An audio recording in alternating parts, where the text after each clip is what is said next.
Yesterday, Democratic Representative Seth Moulton announced that not only would he not be taking any money from AIPAC anymore, but he would be returning all of the money that he has received from AIPAC.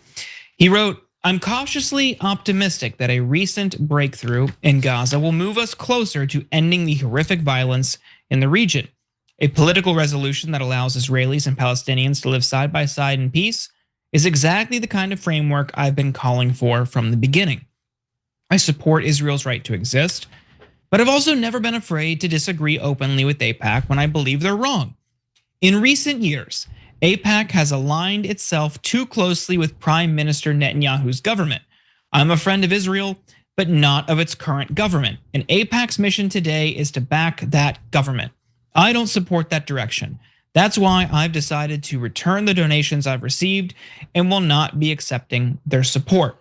Now, the timing of Moulton's announcement is interesting for two reasons. One, Moulton just announced that he will be challenging Democratic Senator Ed Markey for his seat in next year's election.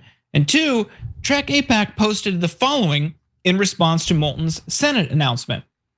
As you can see here, he's taken over $119,000 from the pro-Israel lobby. Now, in response to Moulton's post, the official AIPAC X account wrote, "Representative Seth Moulton is abandoning his friends to grab a headline, capitulating to the extremes rather than standing on conviction. His statement comes after years of him repeatedly asking for our endorsement and is a clear message to AIPAC members in Massachusetts and millions of pro-Israel Democrats nationwide that he rejects their support and will not stand with them. AIPAC and our 5 million members are US citizens who support a strong US-Israel alliance. Our mission is to promote policies that strengthen this critical partnership that advances America's interests and democratic values. This strategic relationship is bigger than any government at any particular time in either country." Cenk, are you surprised by this? Moulton is a blue dog. I'm not surprised, I'm shocked. When I saw the news come out, I was like, no, Seth Moulton? So when AIPAC says he has repeatedly asked for our endorsement, that is true.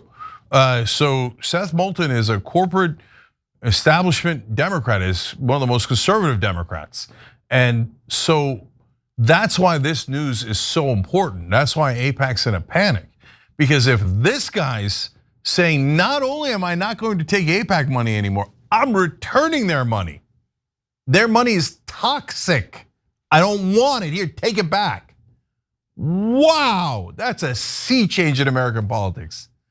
And so, look, right now, if you go online, my God, the Israelis have bought every bot farm, every troll. They've got an army out there. They all do the same talking points. Oh, it's really Qatar and China buying up everyone. You shouldn't hate Israel. You should hate Muslims. Oh, Tucker Carlson and all these, but every one of them. Oh, you know what? This war's over already. Why are you guys still paying attention to it? Oh, you're boring. Oh, let's move on. Let's move on, right? It's like, and if you guys didn't see, they did a deal with one of the biggest PR firms in Washington, D.C., and then that firm had to roll it back, and because they had said that they were going to buy bots for Israel, then they're like, oh, no, wait, we didn't mean it, No, you're caught, brothers and sisters, you're caught. And if you lost Seth Moulton, you're in a world of trouble. Now, so why did Seth Moulton do it? It's not complicated. You know what politicians do first? They do a poll. If you hear a politician saying, I don't care about polls, liar, it's never true. They're obsessed with polls, okay? So first of all, there's a giant national poll even before you get to Massachusetts. So what percentage of Democratic voters oppose Israel's actions in Gaza? Has it got to 51%? Oh, well then that's a majority. You're gonna have to go with a majority of your voters, right? Oh wow, like 59%. That's a massive majority of your voters. You're really gonna have to go in that direction. 92% of Democratic voters oppose Israel's actions in Gaza. By the way, 92% of Democrats, that's a rough number, okay, in Congress, support Israel's actions and fund Israel's actions.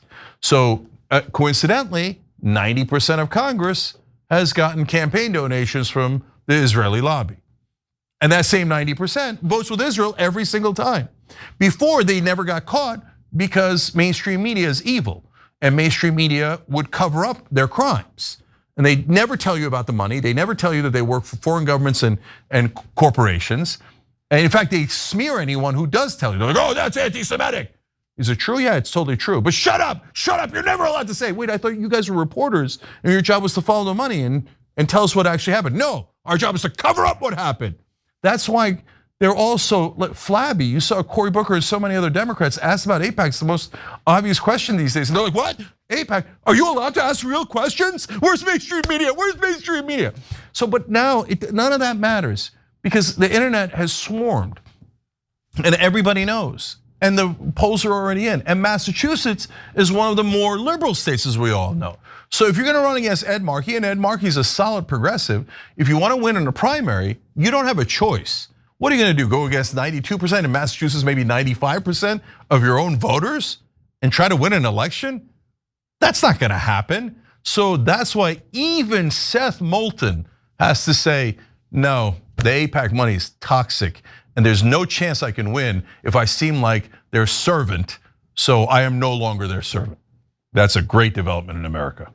Yeah, absolutely. I think part of it is he's an opportunist. I don't trust him, and I think Markey has shown he's committed in a deep, substantive way on fighting against climate change. He fought for the Green New Deal and then fought for, while that wasn't implemented, it wasn't actually passed, he fought for at least robust climate provisions in Biden's Build Back Better host of legislation. So if I came down to it, I'd still probably lean Markey, but it is progress and it's worth celebrating, and it's a testament to people's advocacy. Not shutting up when this administration or the Biden administration tried to silence you. Not falling for these traps where they're trying to label you as anti-Semitic simply for criticizing Israel. We certainly wouldn't condone or accept actual real anti-Semitism. That is wrong, but simply criticizing Israel and the government and what it's doing is not that. And remaining steadfast. But I also want to point out that account, while that track AIPAC, one of many different components in this fight, has been really effective, and those graphics are now synonymous. People copy them. It's become a meme. It's a big piece of internet culture right now, and it's about transparency and money in politics. It's great. It's a brilliant campaign. And one exciting development on that front, Cenk, I think you'll be encouraged by, their next pivot is to oil pack money. And they're going to do the same thing for legislators who take money from big oil. Oh, I love it. And remember, guys, big oil gets 10 times the subsidies Israel does on a yearly basis. They've been robbing us way more effectively.